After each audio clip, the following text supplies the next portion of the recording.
Greetings! Welcome to ChaoticBeagle Entertainment. I'm your host, Chaos, as always. Thank you guys for joining us today. Mrs. Chaos is here as well. She's doing alright, hanging in there so far. She is currently back to work from maternity leave for the little one. So, yeah, we're all a little bit tired, but trying to get the hang of different schedules and all the new stuff going on. So, today's video is going to be on the third trimester. I was looking at doing third trimester and the birth, but the birth is a lot of information. So it was a long time. Yeah, took a couple of days. So we're gonna hold off on doing that. We're just gonna go over the third trimester, what we had going on, how we felt, how we saw everything, and all the goings on during that. So yeah, that's gonna be today's video. We'll do another video that'll go over the birth and all the events there. So yeah. All right. Do you have anything you wanted to? We didn't mention this in the last video, but a running theme for the second and third trimester was how much I cried. Yes. I did not see a whole lot of it because she, did that away from me for whatever reason. But yes, because it was excessive. I'm not a big crier, and I cried a lot. Yeah, and inexplicably, there were some times that I came across her, and it was just like, what's wrong? What's going on? She's just like, I don't know, nothing, not any reason or specifics behind it. Just or they'd be such small reasons, like a shirt doesn't fit. Yeah, and then I just tears. I don't know. It's real weird. Yeah, so that did start taking place, starting with the second trimester, and then rolling into the third trimester. I cried weekly in the third trimester. Yeah. It was a pretty common occurrence. Yeah. Let me see. Third trimester, she was having more headaches and tiredness. Yeah. I felt great second trimester. That third trimester was almost like a repeat of the first, where I had the headaches all over again. I was exhausted because I couldn't sleep. Yeah. With some of the sleep scheduling, I was trying my best. Just with, sometimes snoring or just with different things going on. I tried my best to make sure that she could get as much decent sleep as possible. Maybe not great sleep, but decent enough. So I think at first I couldn't sleep because I was hurting. Like my hip started hurting in the third trimester. Yeah. My back started hurting. And so it was hard to get comfortable and hard to like roll over and maneuver. Yeah. And, to try and help with that, some things that we did pick up, or I had purchased from Amazon. We got a sleep wedge. Mm-hmm. So it was a bit of a higher wedge, but then you could flip out the bottom to where you could lay on it more. It's just a chase lounge. Yeah, it was just like a big giant foam wedge. You could, kind of alter. You could switch it up in two different positions. Got her that, and we went and got brand new pillows. Mm-hmm. And I ended up purchasing one of those C-shaped pillows, like body pillows. Purchased those, and she essentially built herself a little pillow fort, which was very hilarious. She was, every time I would go in there, she would be like just wrapped up in multiple, pillows and blankets and all different things. Not a whole lot of blankets because I was hot. I was so hot. She's normally a cold person. Long sleeves. Yeah. Yes, yeah. Long sleeve, and honestly, it's like 70 in here, and she's still like long sleeves and long pants. So normally she's cold. Here, not so much. With the baby, she's apparently a little, heat generator. So a lot of times she would have maybe one blanket, and then the pillow fort, as we called it. We called it the pillow fort. So she would be, laying on her side, tucking the pillow in underneath her belly. It hurt on my side from my hips and my belly, because my belly was so big. And so I would tuck pillows on either side of my belly so I could move and roll over, and it would be cushioned. And then the pillow between my knees, which is a body pillow that I used, so I could prop up my legs so my hip wouldn't be so sore, which wouldn't hurt my back. And then I had to have something like on my upper back so I didn't feel like I was twisted, because that also got really sore and tired. Yeah. And that way I had one tucked back here in my small of my back to support that. Yep. So I did everything I could to try and make her as comfortable as possible. Sometimes it was kind of a failed effort. There just was not anything I could do to help her get into a comfortable position. Sometimes it was. Sometimes Baby did not like certain positions some days. Yeah. Depending on what this kid wanted to do was determining a lot of her comfort during the whole, primarily during the whole third trimester. Like, this kid wanted to lay on one side, she was going to lay on that side. I had a lot of rib pain around this time. Like, up here, like my rib cage was always hurting and I always sore. Yeah. And I had to put a pillow here after a while because I felt like if I laid on my side, it hurt. Yeah. We think that... like I was being poked or stabbed. We think that basically the way that she was sitting, she was head down, which was what we wanted. But we think that her feet were basically propped up in her left side ribs. And keep that in mind because that will play some detailed parts in the actual birth video that we do as well. But yeah, so we think that she was, head down, feet up, and basically just kicking her all in the left side ribs. Yeah, it was constant, but sometimes at night I would lay down, and if I laid on my left side, she would it felt like she was wedging feet in my rib cage. Yeah. I don't know. And then heartburn got horrible there at the end. I realized I didn't gain any weight the month of January. Yeah. Because I couldn't eat. I maybe ate one meal a day, and it was not even like a real meal. I still liked cheeseburgers, but I couldn't eat them. It wasn't like during that second trimester. Second trimester, it was weekly smash burgers. And I was hungry second trimester. Yes. I wasn't as hungry in the third trimester. I was nauseous a lot again. Yeah. Like, it was like a repeat of the first. We cycled back around. I was nauseous again. I was tired again. I had headaches again. Yeah. And everything I could do to prep her any kind of food or get her anything that she would be able to eat and not get heartburn, which was very little. Didn't exist. I had heartburn constantly. Very little. Trying to keep her hydrated was, a bit of an issue. I kept pumping, just bottles of water at her. We would do the Crystal Light, and I would mix in that Ovasitol that I mentioned in a previous video.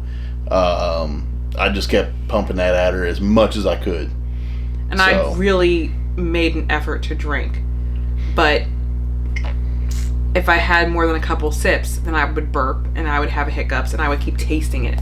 And I forgot. It was horrible. That third trimester was horrible. It got pretty badly repetitive. So. And then I would cry. Yeah. There was that. The pillow fort. So we have 3 pups in this house.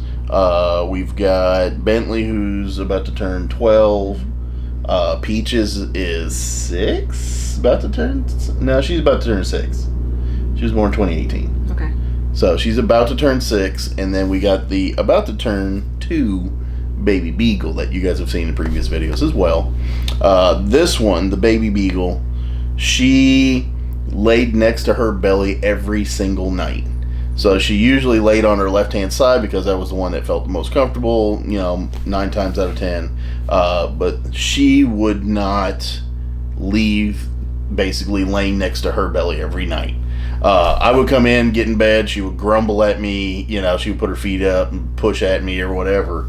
But she laid next to her belly every single night.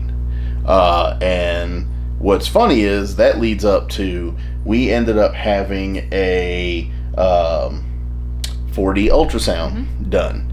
So they go in, they do an ultrasound, but they actually take 3D renders of the baby's face and, her hands and everything. So, it does the ultrasound, but they actually kick out 3D renderings of what the baby's features look like.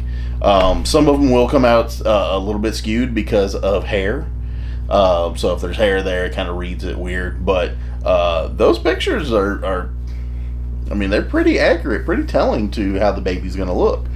It's funny because I feel like we had that done. That was our first ultrasound in a long time, and we could see her face, and her face was her daddy's face. But also,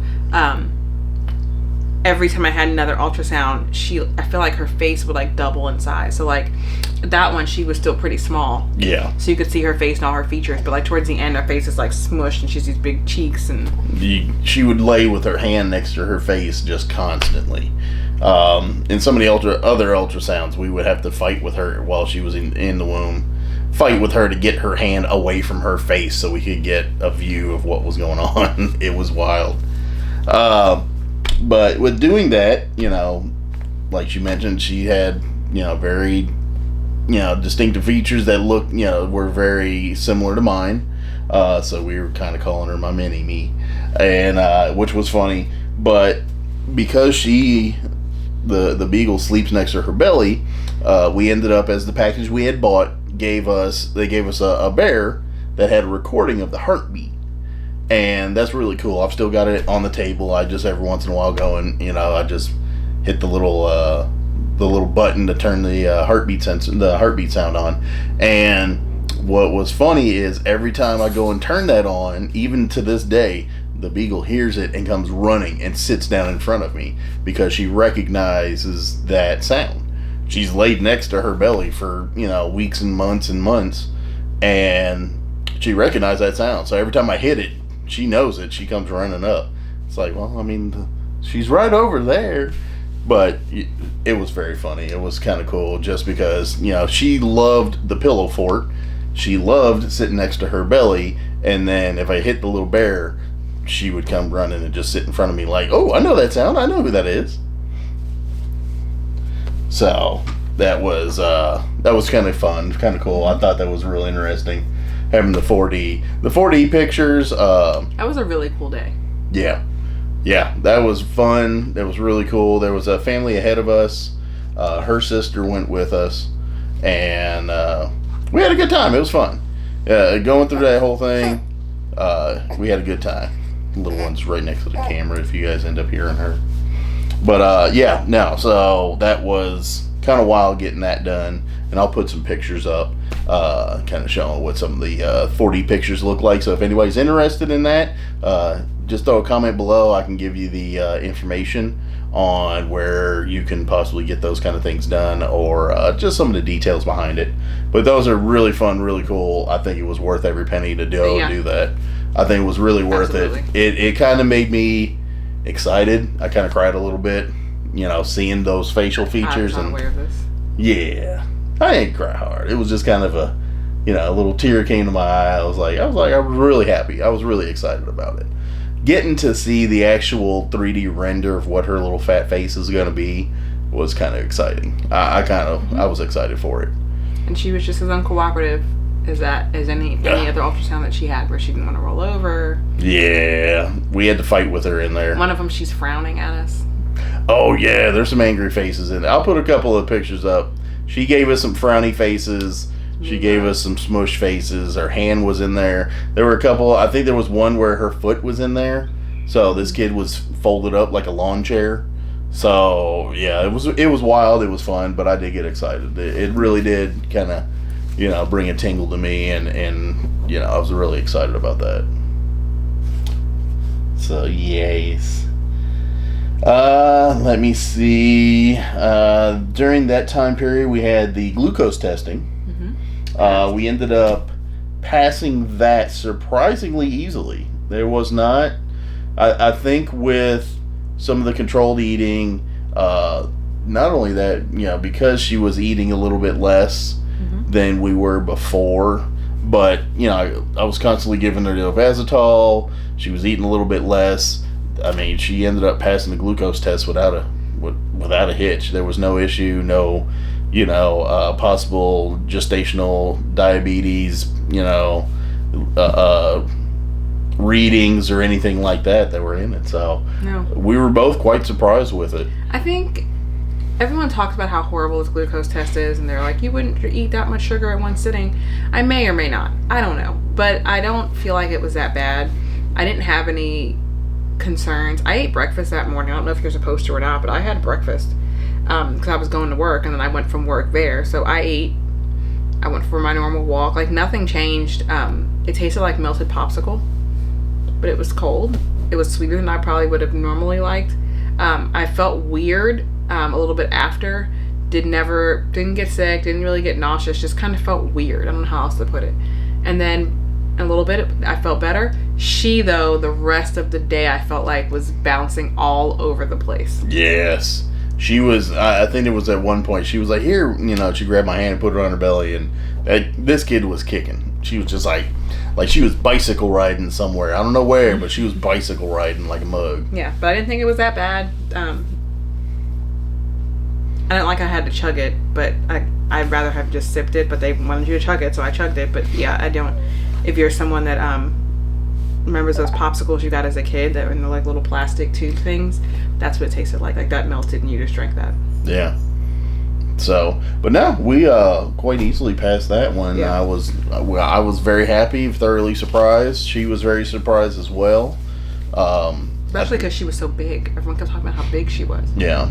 I think a lot of that, she's taking the prenatals, we were doing the Vasitol, we were doing some different supplements, I think C vitamin, and we were kind of doing a little bit of everything that we could to try and make sure that we didn't have any issue. I think it was the walking and luck. Yeah, it was. We were taking walks around the block. I was walking every day at work, trying to get 10,000 steps in, and I also think it was a little bit of luck. Yeah, you really can't control for that. Yeah, but I think everything worked out for the best on that end. I was very happy about it. Let me see. Down the road, there was an instance where we did go to see my little sister. What were we over there for? Was it for Thanksgiving or was it Christmas or something? I don't even remember. Chicken pox. I don't remember why we were over there. Or was she here? She was here. That's what it was. Your dad and them came. It was Thanksgiving then. After Thanksgiving. Was it after Thanksgiving? Yeah, because your dad. Was it just the day they stopped by? Your dad's birthday, maybe. We had breakfast. Yeah, yeah. So, my dad's birthday. Had everybody over here. I had grabbed IHOP. Mm-hmm. I grabbed a couple of big not catered, but a couple of big family meals from IHOP because my dad he's like, I want some breakfast food. I was like, cool, I can do that. We had hash browns and pancakes and waffles and bacon and sausage and all kinds of biscuits, all kinds of different stuff. So grabbed a bunch of that, brought it home. We ate here. My little sister stopped by. I think she only brought Bryce, didn't she? No, Cade was here. Was it Cade? And then no, they both came because then actually Cade went home with Mom. Mm-hmm. So both my nephews came, my little sister, and then your parents. Yeah, both my parents made it. I was trying to think. I was like, did both my parents? Yeah, and then both my parents made it over here. So we had a good time. We laughed it up, telling stories about the old days and everything. And then one nephew went home with Mom to hang out for a couple of days, and then my other nephew went with my sister. And then later the next day, I think it was a day later, and my little sister called up and said that she was taking my nephew in to have him checked out at the hospital for possibility of chickenpox exposure. So because of that, we ended up calling up, I think it was maternal. I had a doctor's appointment anyway, so I just went in and let Dr. Kang know about it. Yeah, so we went in, talked with Dr. Kang about it, and then he suggested some testing and different stuff. And then we went to maternal. Yeah, and then we had maternal check her out for that. Nothing came about it. My mom double checked it, and she was like, I'm pretty sure it's not chickenpox. I had chickenpox when I was younger. My sister had it, so my mom was pretty direct on knowing whether or not it was chickenpox or not. So, but just to check out, just to make sure, we went through testing. We got that checked out.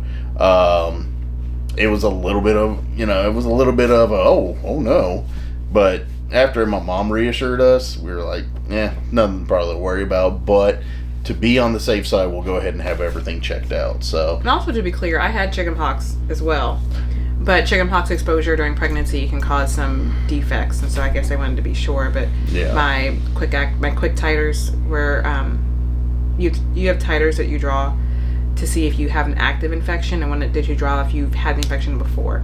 I had positive titers where I'd had the infection before. My active infection was 0, so I didn't have an active infection. I never got any kind of rash or fever, and maternal fetal said they didn't think it was chickenpox. They kind of cleared me of that. Yeah. So they just had to mention it to the pediatrician when she was born. Yeah. So we were good on that end, but we did get checked out for that. That was something that took place.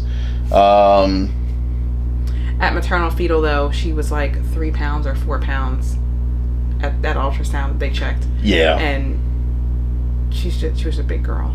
Yes. She's supposed to be that big already. She's a baby.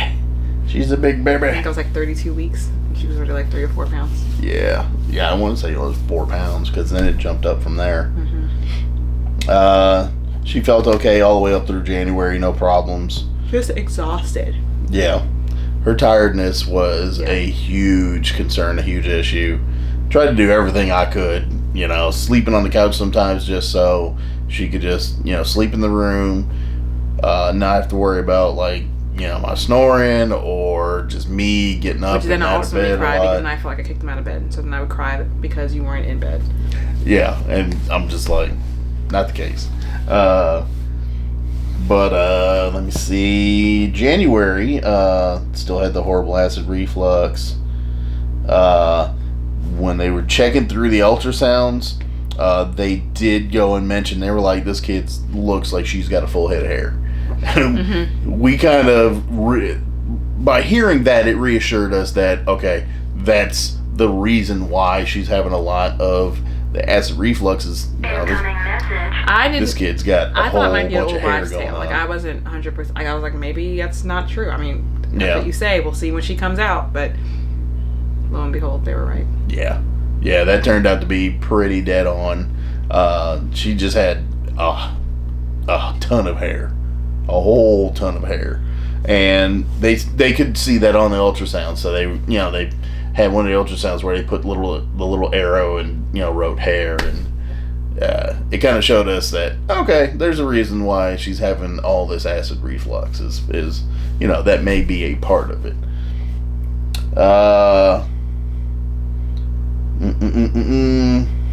Still like the burgers, just not as much. The pillow fort. Let me see. We did have the baby shower during that time period as well.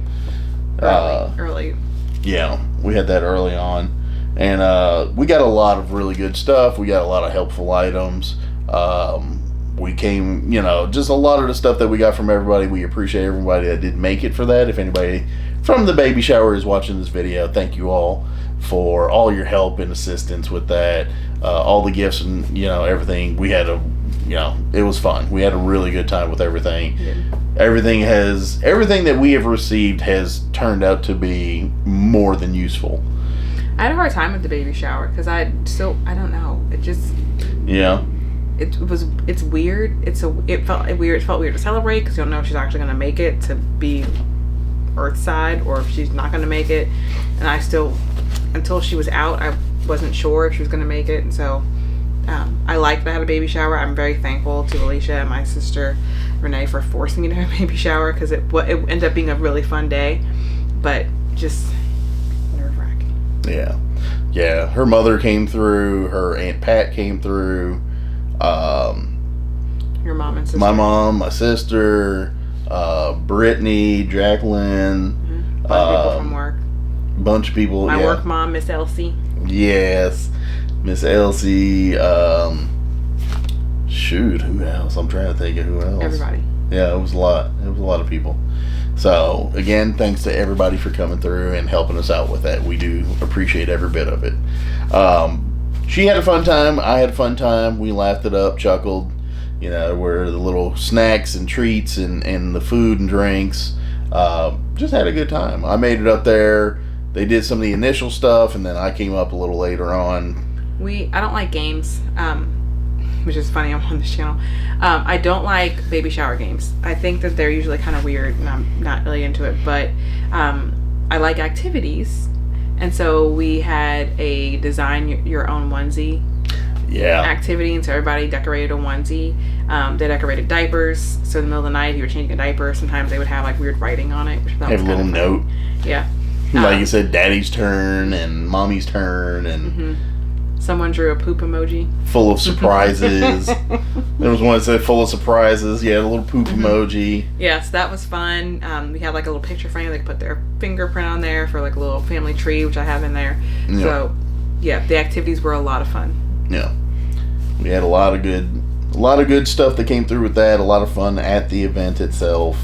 It was all around good. It was. And that wasn't very long. They were up there. They rented a hall, and they were only up there for about 2.5 hours. So it wasn't bad. A 2-hour window. Yeah, she's not one to socialize. I get very tired socializing that long. Yeah. I get very tired. But yeah, so that was that. The main thing, one big thing that did take place during the month of January was she had left to go to work.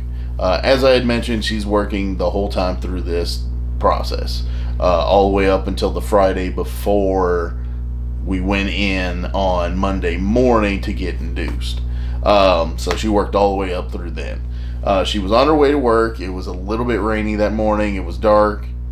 And as she was driving, she was in the right-hand lane, and traffic had stopped for, I guess it was really for some inexplicable reason. People were moving really slow, and our lane was stopped. I don't know why. Yeah. So she decided to throw her blinker on and get in the next lane.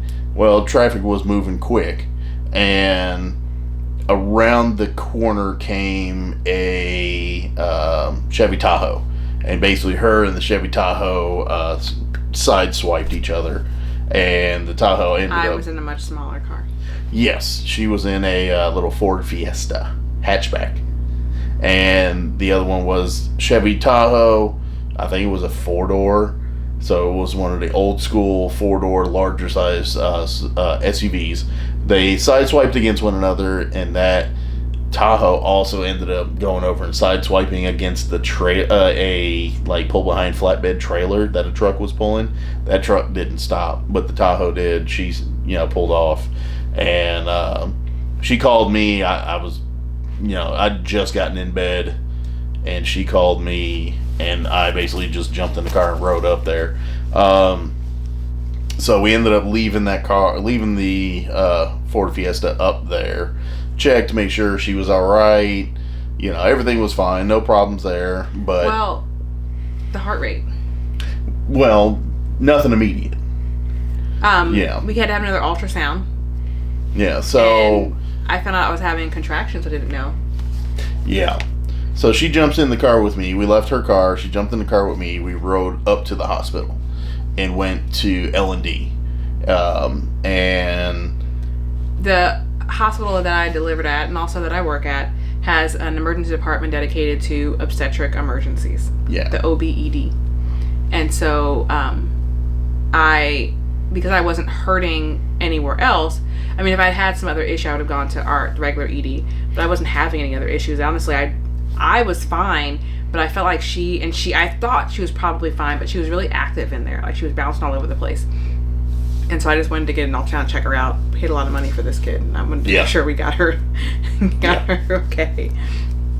Yep. So we ended up going up there. They ended up putting her on a monitor for about 2 hours, just to see what was going on with the kid, checking heart rate, EKGs, all that kind of stuff.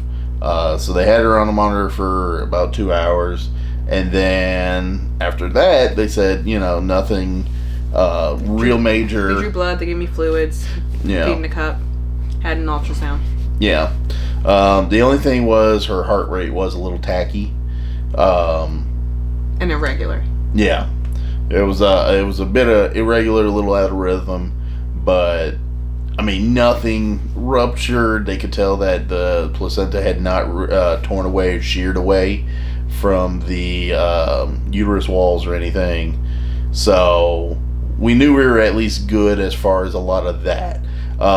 It was a low impact, it was a low impact collision. I was going fairly slow because had come from a dead stop to get around this car. Yeah, she was barely going maybe 10 miles an hour, if that, while the other car was probably not even going that fast. She's probably going 30. Probably, yeah. Because it was rainy and they were coming around a bend, so she wasn't going any faster. But, they sideswiped one another. And outside of that, no real issues with the baby. My doctor was really good. More on him later. But Dr. Bolton was really good. Yeah. So this is one of the points where I think I mentioned before, if I haven't, all the doctors that we had through the process, we had all the right doctors at the right times. So that was something that I really was pleased about with the whole thing. We had all the right doctors at the right times when we needed their expertise, but we also needed their personality along with it at just the right times. So we had Dr. Bolton. He came through. He was just straightforward with it. Basically, she ended up going ahead and working for the rest of that day. So I wanted my PTO time. Yeah. I wanted my paid time off. So she ended up going ahead and finishing out the day. And then I ended up just picking her up later. I went and grabbed the car. I think sat down for a little bit, got a couple hours of sleep, and then had a buddy of mine, Magnus, came through and gave me a ride up to pick her car up. So I drove it home. It was drivable. My fat behind just had to squeeze in the driver's side door. I think I climbed over the passenger side door the first time getting in it. But getting out of it, the fender had bent in, so the door was like crimping up against it. But I was able to push it a little bit to bend it to where I could get in and out of it on the driver's side. It drove just fine. I cried that night. I felt so bad. Yeah. So guilty. I think she noticed that a bunch of lights and stuff were kicking on, and it was acting kind of funny right after the collision. So that's when I just took her to work in my car, and I went and picked her car up. But when I picked it up, it drove just fine. There wasn't any issues with it. But as time went on, worked with insurance on that. The car ended up getting totaled out. We got paid out on it. And then picked up the new car that we have now. But it was a little concerning. We went up there to go to the OBD, and it was reassuring that there wasn't any, there's a giant issue, there was a problem, even with the heart rate being, a little off rhythm. The doctors did not, that's one thing. Some doctors are like, oh no, it's the end of the world. This doctor and most of the doctors, they had a good demeanor about them, a really good personality. So it was easy. It wasn't a big problem. They really gave us a sense of, okay, this is something to just keep an eye on. If you feel this, you have that. Yeah, they gave us a lot of pointers on what to look out for. Yeah, I think it helped. That's kind of a higher risk labor and delivery. Yeah. So they're not used to seeing. Yeah. But yeah, no, that all worked out pretty nicely. So yeah, I was happy with that. No problems, no issues. That was also the day that my nephew was born. Yes, that was the day our nephew, and it wasn't but 2 hours before. Mm-hmm. 2 hours before she had the accident, my nephew was born. Nephew number 3. And, it was just kind of wild. It was very wild. So we had that going on. We kind of let everybody in the family know that was going on. And then, they let us know that nephew was born. Yeah. And then we let them know that, she was in a small collision. No problems. We're good. Baby's good. And then we'll just keep an eye on it. So many ultrasounds. You had a lot of ultrasounds. Yeah. I don't know what you just did. I was just checking the sound levels. We had a lot of ultrasounds in the month of January. Yes. We had the one maternal fetal earlier, then a week later we had our ultrasound, a regular doctor, the maternal fetal saw us again, and then I think they discharged us end of January, February. Yeah, it was the end of January. And then just said, like, good luck on your delivery. The Beagle. She woke up.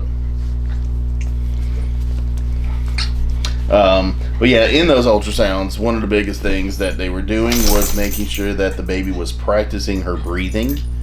So it would take time to sit there and, stare at the screen, make sure the baby's breathing, make sure, lungs are going in and out, and that, they could see so much, make sure kidneys were working. Biophysical profile and the stress test. That's what they called it. That's how they scheduled it. Yeah. So, yeah, we had a lot of ultrasounds. Those were some of the things they were checking. You could actually see when her bladder was full and then when her bladder would empty, that was very just kind of weird. Yeah, she's like, here's a full bladder, and then she'd go back over it and the bladder's gone. Yeah. I was kind of like, what? The baby just peed? In the water? In the fluid that it has? And that was a little weird to me.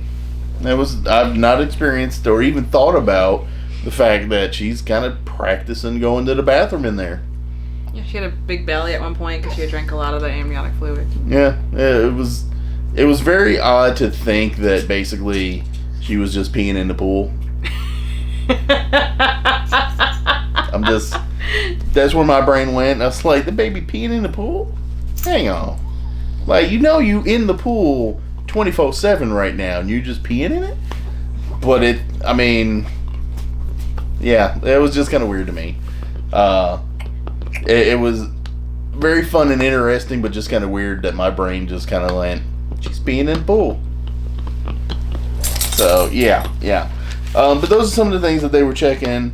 For a while there, we were having just weekly visits. A lot of it, I think we wouldn't have had as many visits if it wasn't for the accident, but I'm glad that we did. Mm-hmm. It just gave them a chance to keep a better, closer eye on the baby. And that heart rate resolved. Yeah.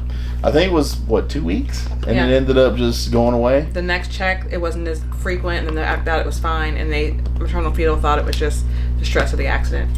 Yeah. And the adrenaline. Yeah, the adrenaline rush from her being in the accident and everything. So the heart rate resolved by like the second or third time they checked it.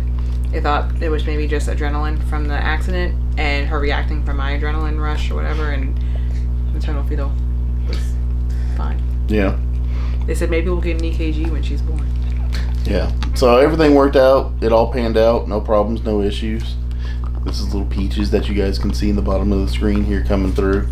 But yeah, no, there was no issues, no problems. No changes or dilation until we got scheduled to come in and get induced. Yeah, so 37 weeks they check you. Yeah. And I was hoping, because everyone else I feel like at that point had delivered, or like if your friend's girlfriend was pregnant and she was dilated, and I was like, oh, I hope it's me. It was not me. Yeah. Nope. No. Nothing was happening. Didn't they call it like high and tight or high and closed, something like that? Yeah. So, no, it wasn't, nothing was kind of going on until we went in there, and then, my one of my old agents, Charles, ended up, his girlfriend was pregnant as well, and I think she went into labor like a week ahead. Yeah, early for her. Yeah. Like, it was just kind of wild. So, a lot of babies being born in the beginning of this year that I know. The practice that we were at induces at 39 weeks if you're an IVF pregnancy. So we knew around 39 weeks that I would be induced. Yeah. I was hoping that I would go a little bit earlier because I was so tired. Yes. She was very tired. But, no, everything panned out. It worked out fine. No big issues. Up until the point where, because we are an IVF couple and it is a geriatric, geriatric pregnancy, that Yeah. Advanced maternal age. Yes. Nicer sounding than geriatric. Nicer sounding version. But yeah, no. Up until that point, we waited, and that Monday we give them a call, and they said, "Hey, we got a bed for you." And we had the doctor's appointment on like the previous Monday, and he checked me for 37 weeks, 38 weeks. That he could check me, but did I want to be checked? And I was still having kind of intermittent contractions. Yeah. And so he was like, "All right, well then, we'll get you scheduled for your induction on President's Day." That was President's Day. Yep. And so I knew that Friday was going to be my last day working, and I was just going to go in on Monday, even though I was hoping that maybe I would deliver Friday.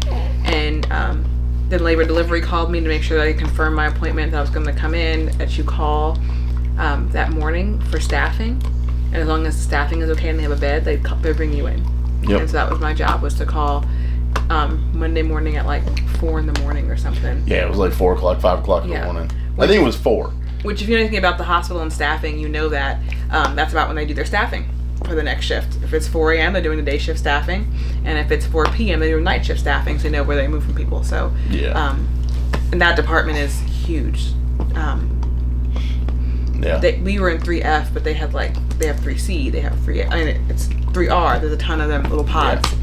Yeah, it was a whole lot of different sections. And so I called, and they were like, "Yep, come on in." Yeah. But that weekend, remember I bounced on that stupid bouncing ball? Yes. Forever that I wanted. Got her one of them bouncing yoga balls, and she sat on that thing all weekend. Bounced doing on stretches and doing... So I bounced on that bouncing ball all weekend. We watched movies. It was kind of our last hurrah. I think I took naps. Yeah. She took a lot of naps.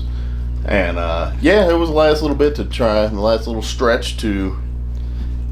try and get some dilation going, try and get some movement going, and hoping that it would help thin things out, open things up, move things along. It did not. Yeah. So Monday morning rolls around, and we give the call, and they're like, "Yep, we got space and we got the staff." So off to birth we go. A baby. Baby time, people. So yes, that was our 3rd trimester. There were some ups and downs. I got excited. I cried a little bit. I got happy. I got excited. I got scared a little bit when I got the call that, she had been in an accident.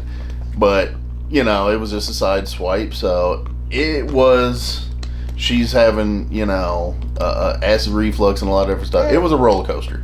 It very much was a roller coaster. I will not deny. I got just ups and downs, trying to do everything that I can to make sure to keep her as comfortable as possible and make sure that everything just goes right. So I got a little scared, I got a little concerned, and rightfully so. Any dad to be, any man's gonna be concerned about that kind of stuff. So, I ain't afraid of it. It is what it is. We ended up, with a beautiful little baby girl, so, it all worked out, but there was a lot of ups and downs. It had me all over the place. It was kind of miserable. It was a little bit stressful. It was no second happy trimester. It was a miserable time. Yep. I cried a whole lot. I think one morning I woke up and I woke you up because I was crying. Yes. Just woke up and I'm like, "What's wrong? What's going on?" I'm just like... Just you're hurting and you're tired. And yeah. Yep. And again, she's working the whole time, so she's busting her little butt up, walking around, doing this, that, and the other. My job did fit my one last call. Remember, I was on call the weekend before. Yes. The weekend before I went on leave, they put me on call. Yep. The whole weekend. And I was training someone. Yes. Yeah. She always ends up training somebody. When you're good, you're good. She's good at what she does. But yeah, so that's all we have for this one. That's our 3rd trimester.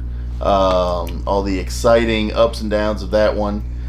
So we got one more video left that's going to be on the actual birth. We got some little pictures and some video and some different little stuff. Nothing graphic. We're not going to go there. But other than that, yeah, please do come back, like, subscribe, hit that bell notification if you get, so you get notified that, you know, we put more videos up. Or if you like this kind of videos, let us know. We'll come up with more. But for now, I am Chaos with Chaotic Beagle Entertainment with Mrs. Chaos, Baby Chaos off to the side of the screen here. And we'll be back to tell about the baby birth, labor and delivery part of it. So, yeah. Other than that, I hope you all have a happy, safe, and fun week. I will see you in the next videos. Later.